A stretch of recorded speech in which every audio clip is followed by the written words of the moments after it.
இறந்தவங்களுக்கு 30ஆம் நாள் சாமி கும்பிடுறது அப்படின்னா என்னென்னா, இறந்து போனவங்கள அவங்க கடைசியாக போட்டிருந்த ட்ரெஸ்ஸு, அவங்களோட வாட்ச்சு, கண்ணாடி, அவங்க என்னென்னலாம் லாஸ்ட்டாக யூஸ் பண்ணாங்களோ அதேமாரி அவங்களுக்கு பிடித்த பலகாரம் எல்லாம், பழம், பூ எல்லாமே வாங்கி வச்சு அவங்களோட ஃபோட்டோவை டெக்கரேட் பண்ணி, அந்த இதில் வந்து பலகாரம் வந்து அவங்க கூட பிறந்தவங்க இல்லை அவங்களோட நெருக்கமான சொந்தக்காரவங்க எல்லாம் அவங்கவுங்க வீட்டிலேருந்து கூட செஞ்சு கொண்டு வந்து இறந்து போனவங்களுக்கு பிடிச்ச பலகாரத்தெல்லாம் வைக்கலாம்.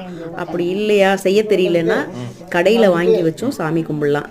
இது எதுக்காக இந்த 30ஆவது நாள், அவங்க இறந்து போன 30ஆவது நாள் வந்து எதுக்காக இந்த மாதிரி பண்ணுறதுன்னா, இறந்து போன ஒரு ஆம்பளையாக இருந்தாங்கன்னா அவங்களோட ஒய்ஃபு பிள்ளைங்கள்லாம் ரொம்ப துக்கத்தில் இருப்பாங்க.